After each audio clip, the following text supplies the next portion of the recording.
하나님 말씀 묵상하도록 하겠습니다. 저와 함께 한참 동안 베드로의 편지를 묵상하게 될 텐데요. 오늘 그 첫 번째 시간입니다. 베드로전서 1장 1절에서 2절까지 한 목소리로 하나님의 말씀을 받들어 읽겠습니다. 저와 함께 1절부터 시작을 합니다. 시작. 예수 그리스도의 사도 베드로는 본도, 갈라디아, 갑바도기아, 아시아와 비두니아에 흩어진 나그네 곧 하나님 아버지의 미리 아심을 따라 성령이 거룩하게 하심으로 순종함과 예수 그리스도의 핏부림을 얻기 위하여 택하심을 받은 자들에게 편지하노니 은혜와 평강이 너희에게 더욱 많을지어다. 아멘. 오늘 첫 번째 말씀을 묵상합니다. 오늘 말씀 시작은 이 편지를 쓴 베드로 이야기부터 시작할 겁니다. 당연히 저자가 베드로이라는 사실을 여러분들이 아실 테고요. 이 베드로의 이야기를 한번 묵상해 보시죠. 사복음서의 마태복음에는 베드로의 첫 번 등장을 주님께서 그를 부르시는 것으로 시작하고 있습니다. 성경 속에는 신약 가운데 베드로라는 이름은 딱 한 사람밖에 나오지 않습니다. 같은 이름이 없습니다. 한 사람입니다. 잘 아시는 대로 시몬 베드로 그러죠? 시몬 베드로. 시몬은 히브리 이름입니다. 그리고 여러분 아시는 대로 또 무슨 베드로라 그럽니까? 게바라 그러죠?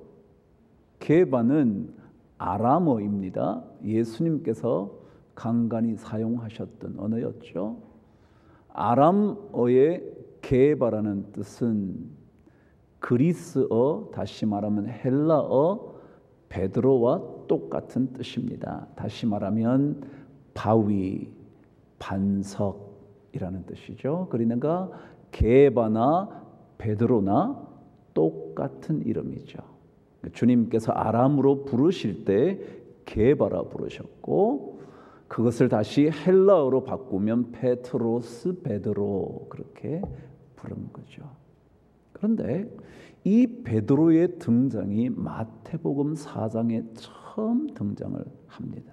그러니까 그의 등장이 어떻게 된 것인가를 살펴보므로 베드로가 쓴 편지 전체의 처음을 한번 열어가 보죠.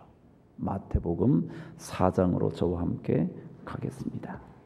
마태복음 4장 18절에서 20절까지 읽으실게요. 시작. 갈릴리 해변에 다니시다가 두 형제 곧 베드로라 하는 시몬과 그의 형제 안드레가 바다에 그물 던지는 것을 보시니 그들은 어부라 말씀하시되 나를 따라오라 내가 너희를 사람을 낚는 어부가 되게 하리라 하시니 그들이 곧 그물을 버려두고 예수를 따르니라. 아멘. 그러니까 베드로의 등장의 첫 번째 모습이었습니다. 베드로는 고기 잡던 사람이었습니다. 그런데 주님께서 그를 부르시고는 무엇라고 말씀하셨느냐 하면 내가 너로 하여금 사람을 낚는 어부가 되게 하겠다 그러셨습니다. 이제껏 잡아왔던 것은 고기였습니다. 물고기였습니다. 그것은 자신의 삶을 위한 도구였죠. 그런데 주님께서 베드로를 부르실 때 뭐라고 불렀냐면 이제부터 너는 사람을 낚는 물고기가 아니라 사람을 낚는 어부로 만들겠다 그랬어요. 근데 그 얘기를 듣더니 오늘 말씀에 의하면 곧 그물을 버려두고 주님을 쫓아갔다 그랬습니다. 베드로는 어떤 사람이었냐 하면 물고기를 낚는 어부에서 사람을 낚는 어부로 바뀐 사람이었습니다. 이게 무슨 말일까요? 저는 갑자기 이런 생각이 들었습니다. 여러분 한번 보세요. 계속 갈릴리 호수에 가서 그물을 던져요. 고기를 잡아요. 그리고 하루를 먹고 살아요. 어쩌면 이틀을 먹었을지도 모르죠. 그러다가 또 고기가 떨어지면 또 고기를 잡아요. 그리고는 또 그것을 통하여 가족이 먹고 살았겠죠. 이 삶이 계속됩니다. 그런데 주님께서 딱 한마디를 하고 났더니 베드로가 삶을 확 바꿉니다. 왜 그랬을까요? 여러분 어떠세요? 베드로가 그 말 한마디, 사람을 낚는 어부, 그 말에 그의 삶의 송두리째 변화를 가지고 옵니다. 사람을 낚는 어부, 내가 물고기만 잡고 살까? 내가 물고기만 잡아서 이것 먹고 살다가 인생 마칠까? 내가 돈 좀 벌어서 인생 살다가 그냥 가는 걸까? 어쩌면 베드로는 끊임없이 이 생각을 했을지 모릅니다. 왜냐하면 그렇지 않고서야 어떻게 주님께서 사람을 낚는 어부가 되게 하겠다는 말 한마디에 곧 모든 것을 버려두고 주님을 따르겠어요. 그전부터 계속해서 마음속에 내가 진짜 이렇게 살아도 될까?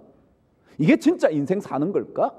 정말 내가 돈 좀 벌어가지고 자식 키우고 이것 좀 하고 저것 좀 하고 좋은 집 사고 자동차 좀 바꾸고 그러다가 살다가 끝나는 걸까? 그 생각을 베드로는 하고 있었던 것 같습니다. 알 수는 없지만. 그러나 여러분 한번 생각해 보세요. 생각지도 않은 얘기를 들었다고 그게 무슨 얘기예요? 라고 그래야 정상이죠. 그런데 그는 그 말 한마디를 딱 듣자마자 곧 그물을 포기하고 주님을 쫓아갑니다. 그래요. 삭개오도 마찬가지죠. 여러분 한번 생각해 보세요. 자신의 삶에 대하여 끊임없이 자기는 이거 어떻게 하지? 내가 정말 이렇게 살아도 될까? 내가 같은 동족의 피를 빨아먹고 사는 인생으로 살다가 마치면 되겠나? 그 생각을 계속하고 있었을 거예요.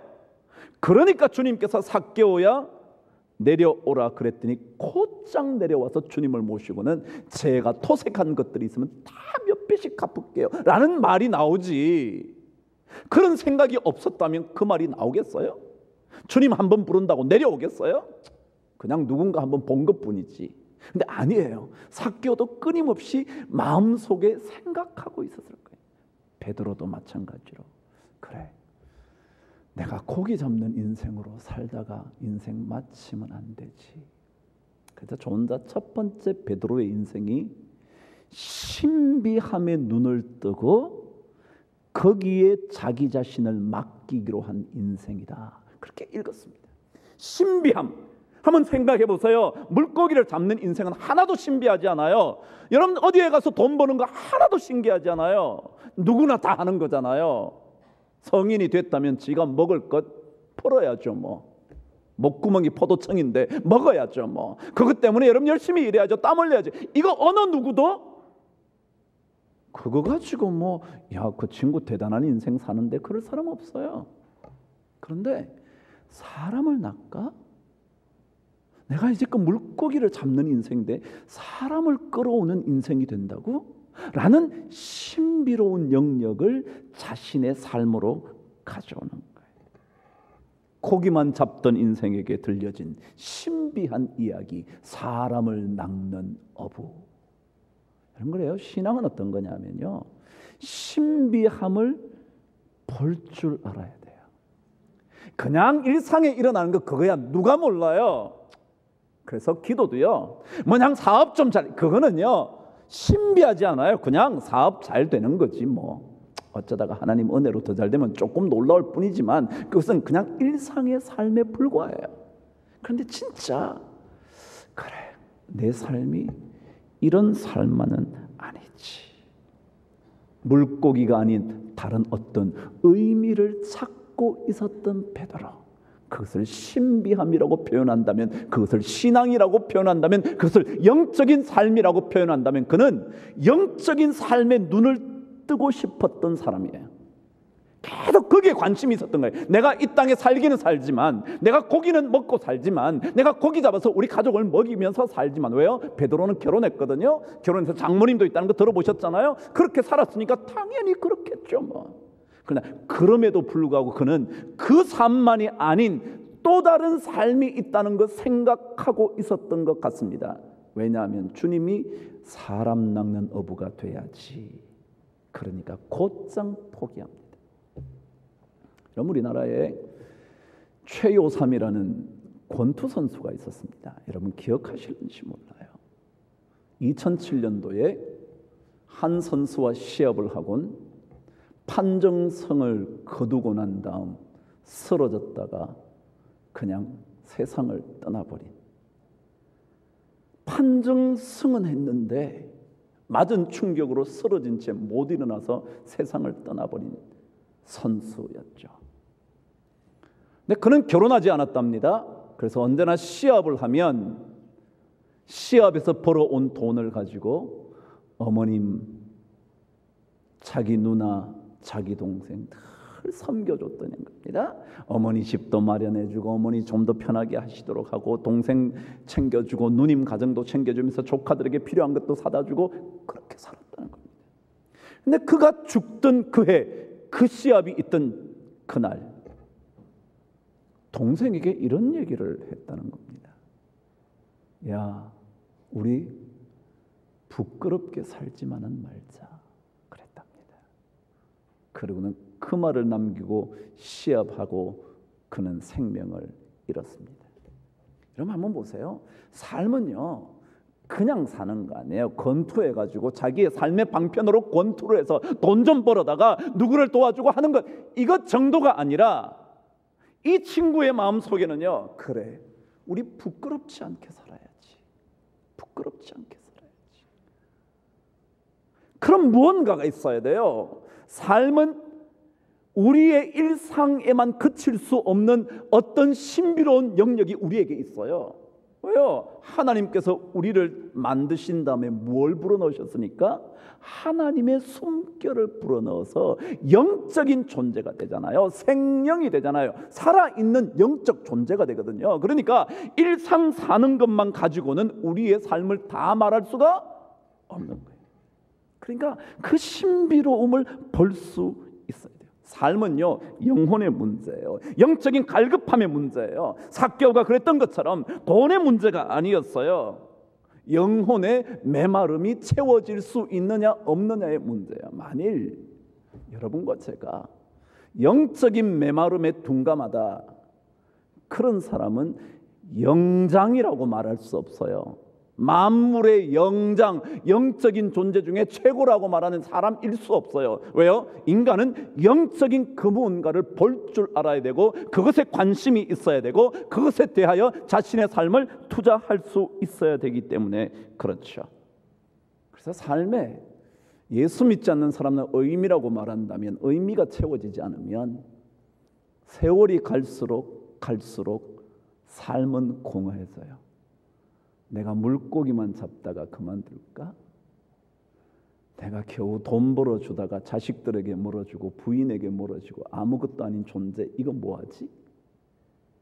그게요 의미가 사라지면, 그리스도인들에게는 영혼의 이 질문이 사라지면, 너 도대체 뭐 때문에 돈 버는데? 네가 왜 이렇게 열심히 일하는데? 그게 영적인 질문에 대한 답변을 얻지 못하면, 그래서 신비함을 풀어갈 수 있는 영적인 능력이 갖춰지지 않으면 아무것도 아니에요. 베드로의 이야기가 사도행전에 계속 적혀져 있습니다. 사도 바울이 1차 전도 여행 이전까지는 주로 베드로의 사역의 이야기로 적혀져 있습니다. 그 베드로의 이야기 중에 어느 날 하나님의 놀라운 역사를 일으키는 베드로를 보다가 한 사람이 돈을 들고 옵니다. 나도 당신이 일으키는 그 놀라운 능력을 사고 싶습니다. 그러자 사도 베드로가 그러죠. 야, 하나님의 은사, 하나님의 선물을 돈으로 살 줄 아냐? 너는 돈과 함께 망할 거야. 여러분, 우리가요, 영적인 존재가 영적인 것을 일반화시키면요, 그는 망하는 인생이에요. 우리 존재가 영적인 것에 눈을 뜨지 못한 채 그 일상성에만 빠져 있으면, 그래서 예수 믿는 사람이 그 삶만 살면요, 그건 아무것도 아니에요. 그러니까 우리 기도도 그것만 기도하면요, 그 아무것도 아니에요. 그럼 마치 하나님의 은사, 하나님의 선물을 돈으로 살 수 있다고 생각했던 그 사람과 하나 다를 것 없어요. 그럼 신비함이에요. 올여름 벌써 시작됐죠? 올여름 패션에 대하여 한 가지만 알려드릴 테니까 잘 들으시죠. 여름이 되면 노출의 시기라 그러죠. 그래서 조금 몸매가 안 따라주는 사람들은 고통스러운 시절이죠. 조금 몸매가 자신 있으면 나시부터 입죠. 팔을 걷어붙입니다. 그래서 자기의 날씬한 팔을 자랑하고 싶고요, 몸매를 자랑하고 싶어요. 그래서 점점 더 노출을 한다 그러죠. 그래서 여름 수영장의 비키니는 최소한만 가려서 자기 자신을 드러내려고 그러죠. 근데 올해 패션 잘 들으세요. 올해는 감추는 패션이랍니다. 감추는 패션. 드러내지 않는데요. 여러분 잘 들으세요. 드러내지 않지만 그것 때문에 오히려 신비함을 줄 수 있는 디자인이 올해의 패션이랍니다. 저는 그게 맞다고 봅니다. 여러분, 다 드러내놓으면 처음에는요, 눈요기는 되지만 나중에는 하나도 재미없어. 그러나 숨겨진 듯한 느낌, 그걸 제가 구태여 신비함이라고까지는 말하지 못하겠지만 그런 느낌을 줄 때 최대한 숨김으로 말미암아 어떤 신비로움을 끌어낼 수 있는 패션, 신비함을 놓친 인생은요, 추합니다. 왜 우리 인간이 영적인 것을 찾지 않으면 인간답지 못하냐면, 신비함을 놓친 인생은 다 발가벗겨진 채 보여지는 그냥 육신 덩어리에 불과한, 그래서 인간이라고 말할 것 없는 동물과 같은 인생이라는 거예요. 그래서 신비함을 붙잡아요.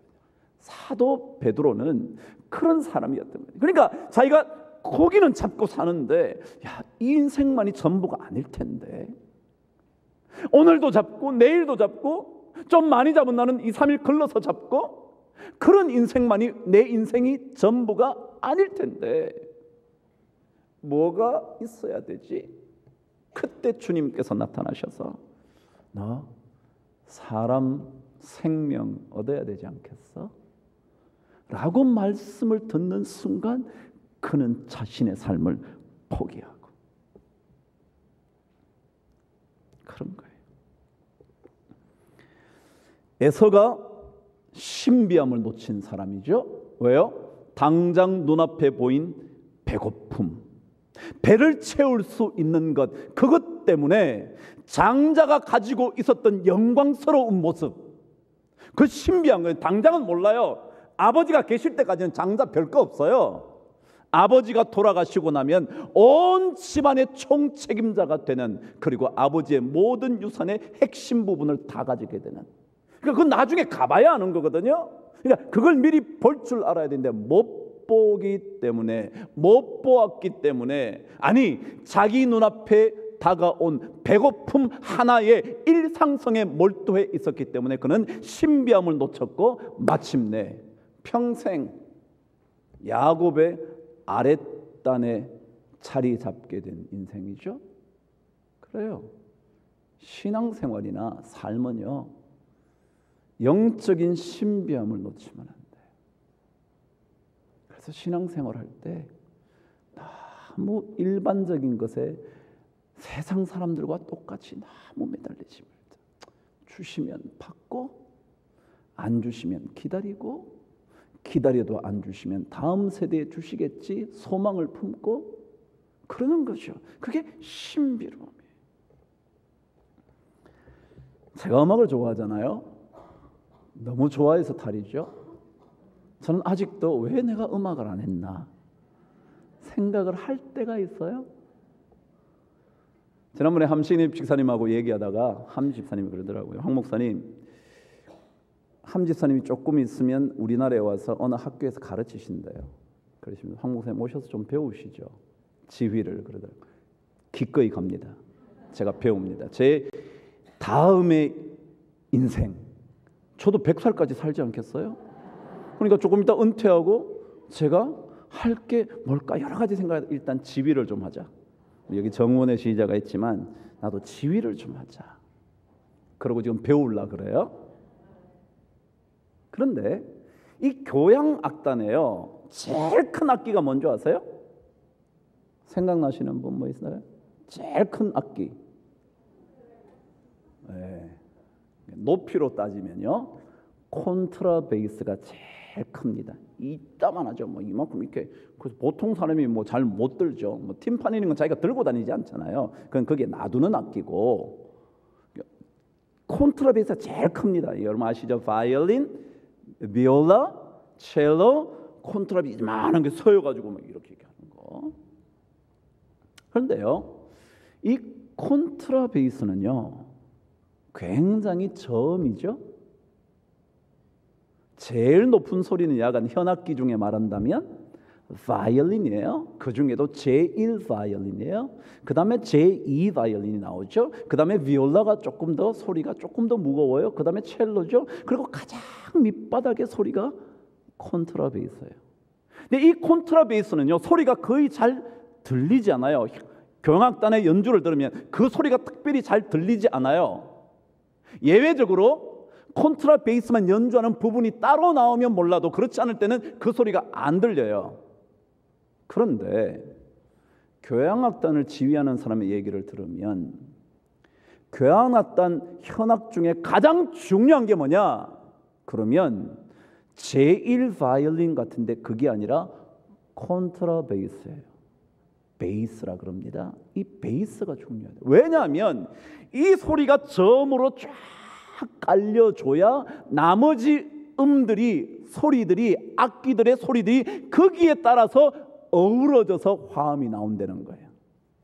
그래서 이 콘트라베이스의 소리에 민감하답니다, 지휘자들은. 왜요? 그 소리가 제대로 깔려주지 않으면 음악 전체가 어울림의 소리가 안 나오기 때문에. 여러분이 자꾸 눈에 보이는 것만 생각을 해요. 드러나는 것만 생각해요. 제1 바이올린의 연주가 탁월하면 그것이 좋은 것처럼 생각해요. 그러나 보이지 않게 숨어있는 신비함의 어떤 삶의 순간, 아니 우리 삶 속에 보이지는 않지만 저 깊은 곳에 자리 잡고 있는 영적인 그 무엇, 그거 없으면 안 돼요. 그래서 저는 오늘 이것을 너무너무 강조하고 싶은 거예요. 계속 책을 읽고 있었어요. 이번에 이효령 씨가 책 한 권을 펴냈어요. 제목이 딸에게 보내는 굿나잇 키스예요. 그 딸이 탁월한 실력으로 미국에서 검사 생활, 변호사 생활 하다가 목사가 됐거든요. 그러다가 실명했다가 눈을 다시 찾았다가 그리 많지 않은 나이로 세상을 떠났죠. 그래서 이 아버지가 먼저 떠난 이민아 목사 그 딸에게 미처 해주지 못했던 굿나잇 키스를 해주고 싶다며 글을 쓴 거예요. 한번 읽어보자. 참 감동적. 자식을 가진 아버지의 마음 얼마나. 여러분 아시는 이효령 씨는 얼마나 유명해요. 워낙 유명하니까, 글로서 유명한 사람이니까 글이 막 쓰여질 때는요, 자식이 오는 게 방해가 되는 거예요. 글을 써야 되는데 자식이 와서 뭐 아빠 안아줘 뭐 이러면 안 되는 거예요. 그러면 아빠 글 써야 되니까 너 가. 목사도 그래요. 토요일 날 애들이 공부 안 하죠. 학교 안 가죠. 그래서 아빠한테 오면 저는 아빠 설교 그러거든요. 그래서 이 아이가 굿나잇 키스를 받고 싶었는데 꼭 그런 거 아니라 야, 잘 자라, 나 잘 자, 푹 잠잘 자, 좋은 꿈 꿔. 그 얘기를 아이가 듣고 싶어서 아빠한테 왔는데 한 번 제대로 해본 적이 없었다는 거예요. 그래서 떠나 보내고 난 다음에 그 사람이 딸에게 보내는 굿나잇 키스라는 글을 손을 간 겁니다. 이 이민아 딸이 예수를 만나기 전에 검사, 변호사, 돈을 엄청 번 겁니다. 그래가지고 미국 LA 쪽에 있는 최고의 휴양지 비치가 있는 그곳에 큰 저택을 가지고 살았다는 겁니다. 그 유명한 헌팅턴 비치에 살았는데 거기는 유명한 사람들이나 돈 많은 사람들이 대저택을 갖고 있는 곳입니다. 그 아버지인 이혜령 씨가 어느 날 그 집에 갔다는 거예요. 다 가보니까 수십 평이 넘는 응접실. 응접실이 몇 평이라고요? 여러분 까불지 마세요. 그러니까 조금 여러분 50평짜리 60평짜리 산다고 너무 그렇지. 응접실만 몇 평이 되는데 거기에 황금빛 도는 슈타인웨이, 그 유명한, 보통 슈타인은 제일 싼 게 2, 3억이에요. 근데 그런 거 딱 갖다 놓은 그 집에 딱 창문으로 보면 앞에 비치가 쫙 보이는 모래톱이 쫙 막 갈라지고 거기에 새들이 막 날아오고 막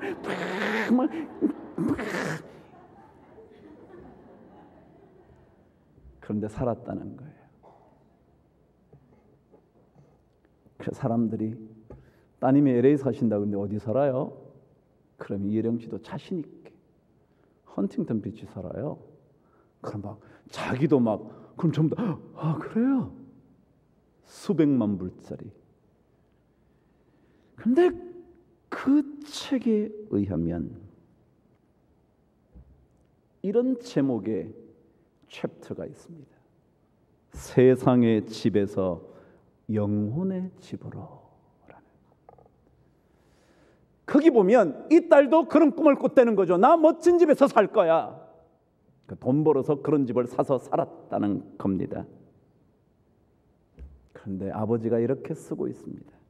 그러나 너는 어릴 적 그때만큼 행복해 하지도 않았고 그 최고의 피아노를 연주하지도 않았어.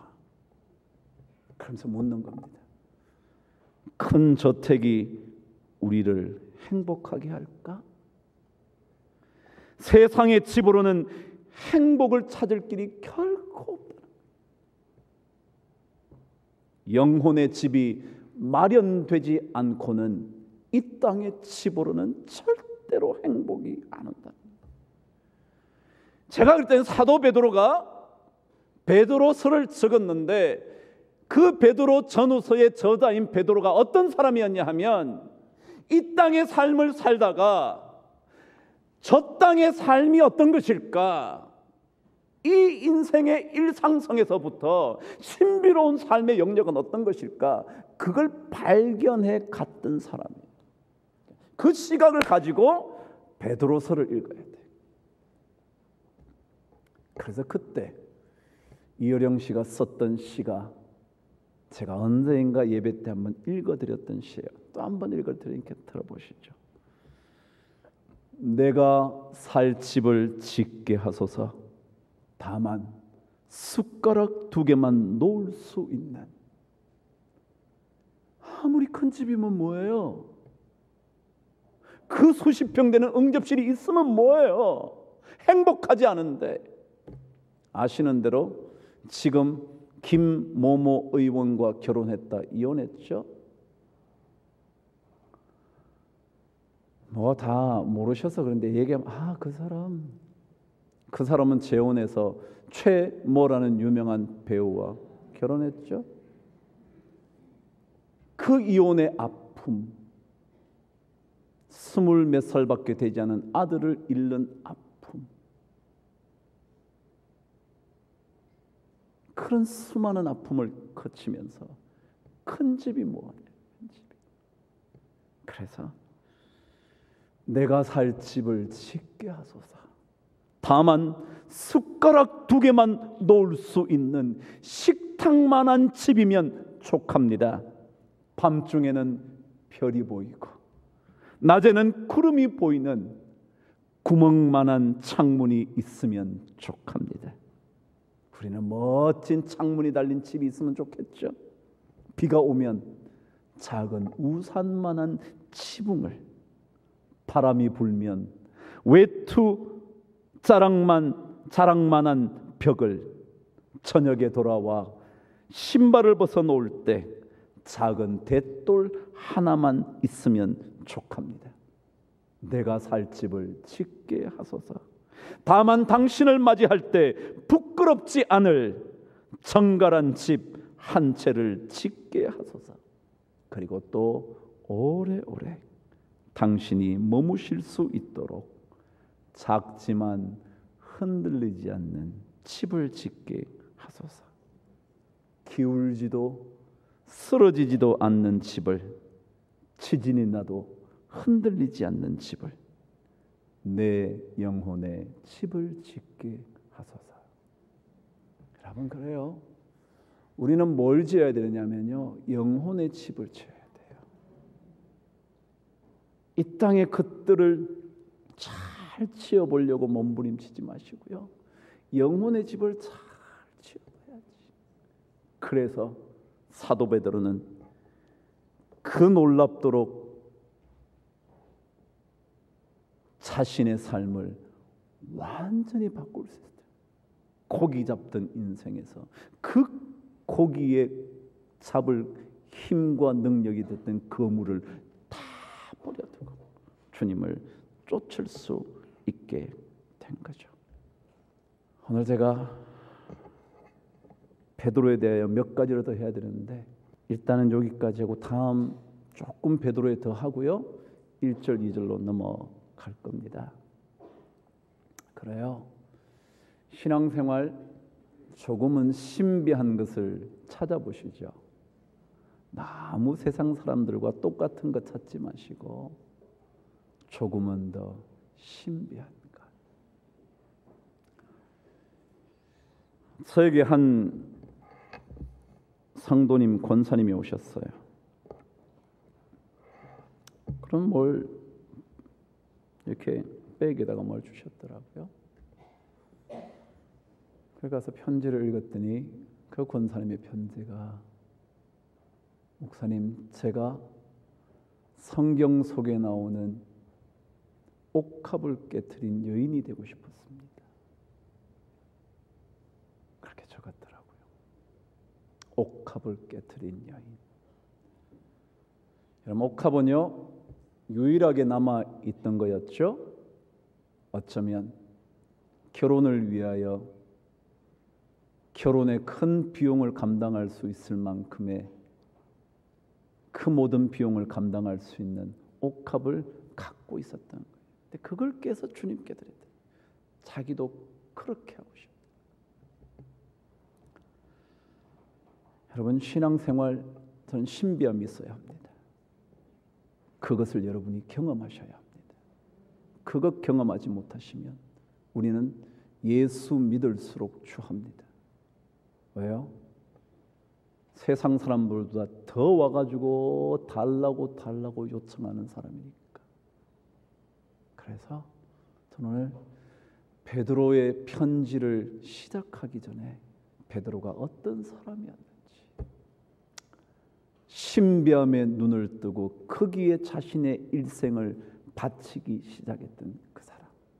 그래서 주님께서 물 위로 걸어오시는데 다른 사람은 가만히 있는데 뭐라 그러냐면 유령 아닐까? 무서운데. 그럴 때 사도 베드로는 뭐라 그러냐면, 주님이시라면 저도 그 물 위를 한번 걷게 해주십시오. 왜요?